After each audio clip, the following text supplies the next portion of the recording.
আমার মুসলমান কলিজার টুকরা প্রিয় ভাইরা, আল্লাহ পাক সুবহানাহু ওয়া তাআলা সূরাতুল বনী ইসরাঈল ৮২ নম্বর আয়াত ১৭তম সূরা, আল্লাহ পাক রব্বুল আলামিন সুন্দর করে জানাই দিলেন, বান্দারে যারা ঈমান গ্রহণ করেছো, যারা ঈমানদার, আল্লাহ পাক সুবহানাহু ওয়া তাআলা বলেন, ওয়া নুনাজ্জিলু মিনাল কুরআনি মা হুয়া শিফাউন ওয়া রাহমাতুল লিল মুমিনিন। জোরে বলেন আল্লাহু আকবার। আল্লাহ রাব্বুল আলামিন বললেন, যারা ঈমানের দাবিদার, যারা ঈমান এনেছে, যারা আল্লাহর প্রতি বিশ্বাস স্থাপন করেছে, আল্লাহ পাক সুবহানাহু ওয়া তাআলা সুন্দর করে জানাই দিলেন, বান্দারে যারা ঈমানদার, আমি আল্লাহ পাক সুবহানাহু ওয়া তাআলা এই কোরআন আল কারীমকে আমি তাদের জন্য আমি রহমত করে, আমি বরকত করে আর শেফা করে মুমিনদের জন্য আমি আল্লাহ এই কোরআন আল কারীমটাকে নাজিল করে দিয়েছি। জোরে বলেন সুবহানাল্লাহ। তাহলে মুমিনদের জন্য এই কোরআনকে রহমত করে, শেফা করে নাজিল করে দিয়েছেন একজন। আওয়াজ দিয়ে বলেন না প্রিয় ভাইরা, তিনি কে? অথচ আজকে আমরা মুসলমানেরা গোটা পৃথিবীর বুকে মাথা তুলে দাঁড়ানোর কথা, আজকে আমরা গোটা পৃথিবীতে মুসলমানেরা যে মর্যাদার শিখরে আরোহণ করার কথা, মুসলমানেরা আল্লাহর এই কোরআনকে, আল্লাহর এই রহমত নামক কিতাবকে ছেড়ে দেওয়ার কারণে আমার প্রিয় ভাইয়েরা গোটা পৃথিবীতে মুসলমানেরা আজকে নির্যাতিত আর নিপীড়িত হচ্ছে। কথা বলেন ঠিক কিনা? আমাদের বাংলাদেশের দিকে তাকান, আমার কলিজার টুকরা প্রিয় ভাইয়েরা, এই বাংলার জমিনে আল্লাহর কোরআনের আইন না থাকার কারণে, আল্লাহ পাক সুবহানাহু ওয়া তাআলা কোরআনের বিধান দ্বারা সংসদ ভবন পরিচালনা না হওয়ার কারণে আমাদের বাংলার জমিনে সুদ আছে, ঘুষ আছে, বাংলার জমিনে ধর্ষণ আছে, বাংলার জমিনে টেন্ডারবাজি আছে, চাঁদাবাজি আছে। এই কোরআন না থাকার কারণে দেশের সম্পদ, জনগণের সম্পদ আত্মসাৎ করে বিদেশের মাটিতে সম্পদের পাহাড় গড়ে এমন ব্যক্তি, এমন মানুষ আমাদের সমাজের মধ্যে আছে না নাই? আমার মুসলমান ভাইয়েরা, আল্লাহর কোরআন যদি সংসদে পাশ হয়ে যেত, এই বাংলার জমিনে কোনো ইফতিজার খুঁজে পাওয়া যেত না, এই বাংলার জমিনে কোনো ধর্ষক খুঁজে পাওয়া যেত না। আপনার প্রিয় ভাইয়েরা, যদি সংসদে আল্লাহর কোরআন বাস্তবায়ন হয়ে যেত, চোর চুরি করলে হাত কেটে দিতে হবে, এই আইন যদি বাস্তবায়ন হতো, ধর্ষণ করলে তাকে মৃত্যুদণ্ড কার্যকর করতে হবে, মদ পান করলে ৮০টা বেত্রাঘাত দিতে হবে, এইভাবে যদি আল্লাহর এই রহমত নামক কিতাবের আইন যদি আমাদের বাংলাদেশের মধ্যে বাস্তবায়ন হয়ে যেত, আমার প্রিয় ভাইয়েরা, তাহলে এই বাংলার জমিনটা আল্লাহর রহমত দিয়ে, বরকত দিয়ে পরিপূর্ণ করে দিত। কথা বলেন ঠিক কিনা? আল্লাহ পাক সুবহানাহু ওয়া তাআলার কোরআন দিয়ে যদি এই মুসলমানেরা তাদের ব্যক্তিগত জীবন, সামাজিক জীবন, রাষ্ট্রীয় জীবন এই মুসলমানেরা যদি ঢেলে সাজাতে পারত, মুসলমান ভাইয়েরা আজ গোটা পৃথিবীতে মুসলমানেরা তাদের নেতৃত্ব দিত, গোটা পৃথিবী আজকে মুসলমানেরা শাসন করত আল্লাহর কোরআন দিয়ে। কথা বলে ঠিক কিনা? অথচ আজকে আমরা কোরআন থেকে বহু দূরে, আমরা কোরআন পড়তে জানি না, আমরা কোরআনের আইন তো বাস্তবায়ন করা দূরের কথা, আমরা কোরআনই পড়তে জানি না, কোরআনের প্রতি আমাদের ভালোবাসা নেই, কোরআনের প্রতি আমাদের আগ্রহ কম। আমরা আজকে দুনিয়ার বিভিন্ন দলের দিকে, দুনিয়ার বিভিন্ন মতের দিকে আজকে আমরা কিন্তু ধাবিত হচ্ছি, আল্লাহর কোরআন আর রাসূলের সুন্নাহকে বাদ দিয়ে। কথা বলে ঠিক কিনা? আজকে আমাদের দেশ যারা পরিচালনার দায়িত্ব নিতে যাচ্ছে, ও মুসলমান ভাইয়েরা, যদি হযরত ওমরের মতো আমাদের নেতাদের মধ্যে তাকওয়া থাকতো, আল্লাহর কোরআন থাকতো, আল্লাহর পরকালীন জবাবদিহিতার ভয় থাকতো, তাহলে বলেন তো দেখি আমাদের এই দেশটা সোনার বাংলাদেশ সত্যিই আমরা সোনা দিয়ে মোড়াতে পারতাম। কথা বলেন ঠিক কিনা? কিন্তু যখন যারাই ক্ষমতায় আসে, দেখবেন আল্লাহর ভয় না থাকার কারণে, কোরআন না থাকার কারণে তারা দেশের চিন্তা করে না, জনগণের চিন্তা করে না, লক্ষ কোটি টাকা তারা মেরে দিয়ে, তারা চাঁদাবাজি করে, তারা আত্মসাৎ করে দেশের টাকা, জনগণের টাকা তারা বাহিরে সম্পদের পাহাড় গড়ে। এরকম ব্যক্তি আমাদের দেশে আছে না নাই? বলেন না কেন আছে না নাই? যদি হযরত ওমরের মতো এই কোরআন দিয়ে রাষ্ট্র পরিচালনা হতো, হযরত ওমরের মতো যদি তাকওয়া থাকতো, জনগণের প্রতি ভালোবাসা থাকতো, তাহলে এই পৃথিবীর রূপরেখা এটা চেঞ্জ হয়ে যেত। কথা বলেন ঠিক কিনা?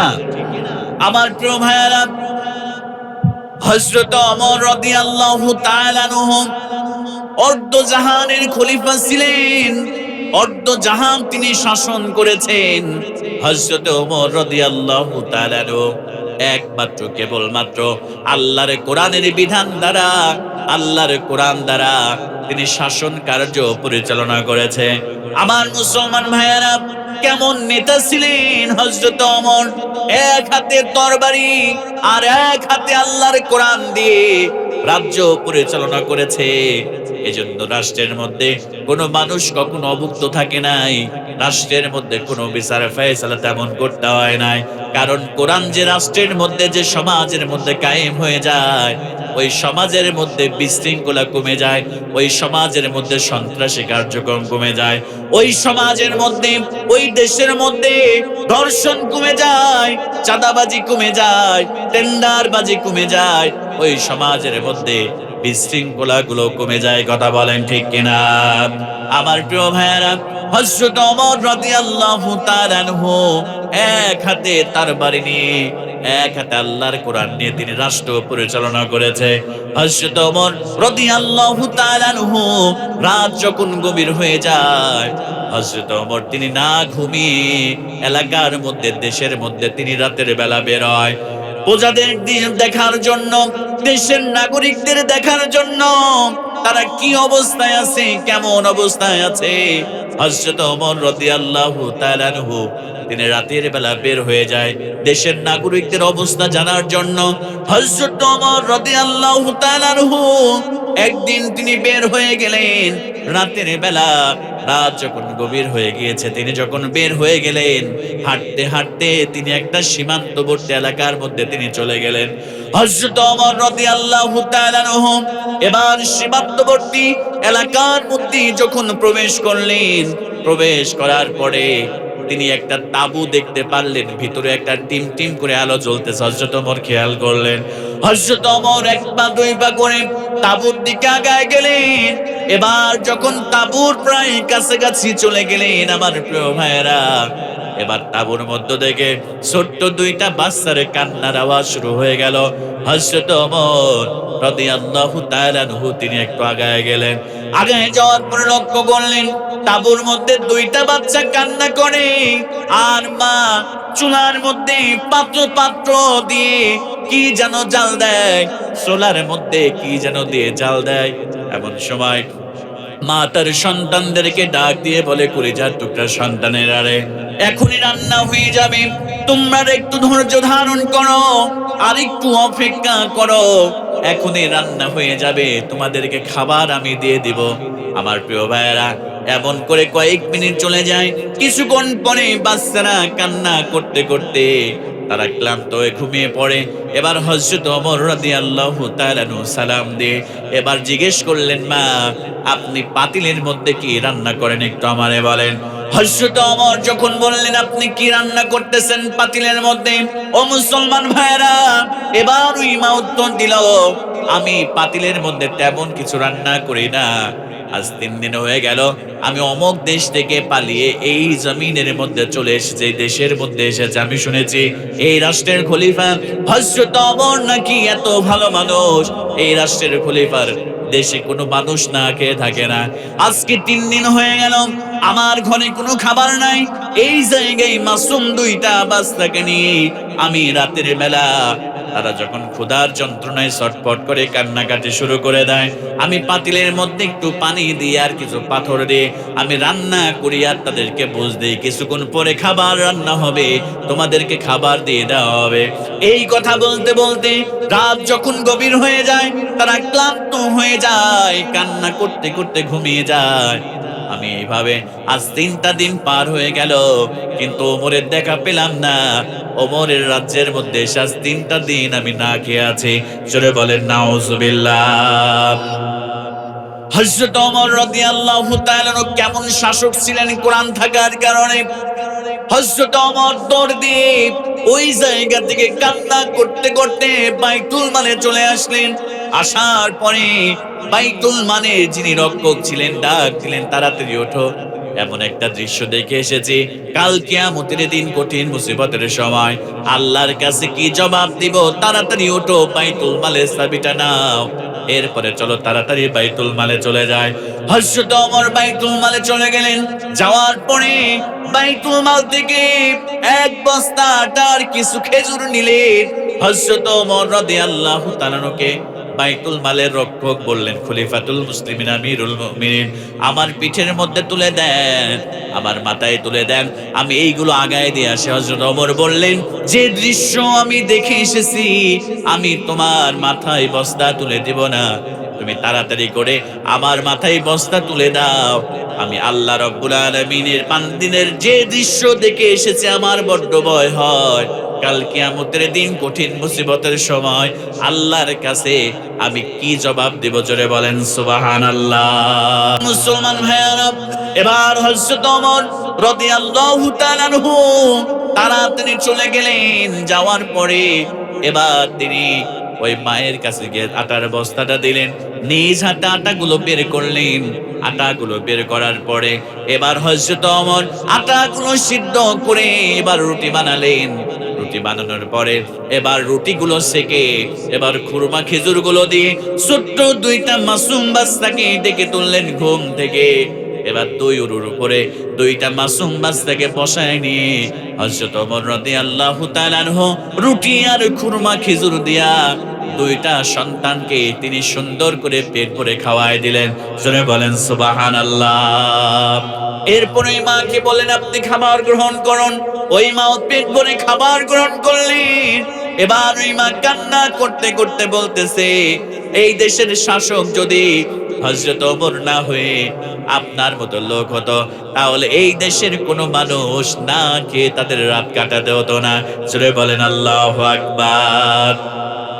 আমার প্রিয় ভাইয়ারা, ওই মহিলা তো চিনে না, হযরত ওমরের সামনে বসে এই কথা বলতেছে। হযরত ওমর রাদিয়াল্লাহু তাআলা চোখের পানি ছেড়ে দিয়ে কান্না শুরু করলেন। আর তাকে বললেন, মা, আগামীকাল আপনি হযরত ওমরের দরবারে যাবেন, আমাকে সেই জায়গায় আপনি পেয়ে যাবেন, আপনার জন্য আরো কিছু খাদ্য আমি দিয়ে দিব, ওই জায়গায় যাবেন, আমি ওই জায়গায় থাকবো, আপনি অবশ্যই কালকে যাবেন, মিস আপনি করবেন না। হযরত ওমর চলে গেলেন। পরের দিন হযরত ওমর খিলাফত অফিসে বসে আছে। হযরত ওমর রাদিয়াল্লাহু তাআলা আনহু তিনি বসে আছে, এমন সময় ওই মহিলা তিনি চলে গেলেন হযরত ওমরের দরবারে। হযরত ওমরের দরবারে গিয়ে আল্লাহর রাসূলের সাহাবীদেরকে ডাক দিয়ে বললেন, অমুক ব্যক্তির সঙ্গে দেখা করার জন্য এসেছি।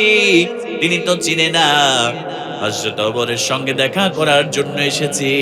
এবার হযরতে ওমরের দেখা করার জন্য এসেছে যখন বলেছে, এবার সাহাবায়ে কেরাম বললেন, যান আগায় আগায় যান সামনের দিকে, আমাদের খলিফা হযরত ওমর সেই জায়গায় বসে আছে। আমার প্রিয় ভাইয়েরা, এবার ওই মহিলা হযরত ওমরের দরবারে যাওয়ার পরে এবার হযরত ওমরকে যখন দেখেছে, সঙ্গে সঙ্গে দৌড় দিয়ে তিনি চলে যাইতেছে। এমন সময় হযরত ওমর রাদিয়াল্লাহু তাআলা আনহু এবার ওই মহিলাকে ডাক দিয়ে বলছে, মা, কান্না শুরু করেছে আর বলছে, মা, কালকে রাতের বেলা যে ঘটনা ঘটেছে, আমি হলাম ওই ব্যক্তি, আমি হলাম খলিফা হযরত ওমর রাদিয়াল্লাহু তাআলা আনহু। মহিলা প্রচন্ড ভয় পেয়ে গেলেন। এবার মহিলা যখন তাড়াতাড়ি করে সেই জায়গা থেকে প্রস্থান করবেন, হযরত ওমর রাদিয়াল্লাহু তাআলা ডাক দিয়ে বলেন, মা, আপনি আমারে ক্ষমা করে দেন, 3 দিন যাবত আপনি আমার রাজ্যের মধ্যে এসেছেন, আপনার মুখে খাবার তুলে দিতে পারি নাই, অথচ আমি ওমর এই 3 দিন খাবার গ্রহণ করেছি, মা, আপনি আমারে মাফ করে দেন। আপনি যদি মাফ না করে দেন, আল্লাহর কান করায় কাল কিয়ামতের দিন আমি কি জবাব দিব? জোরে বলেন সুবহানাল্লাহ।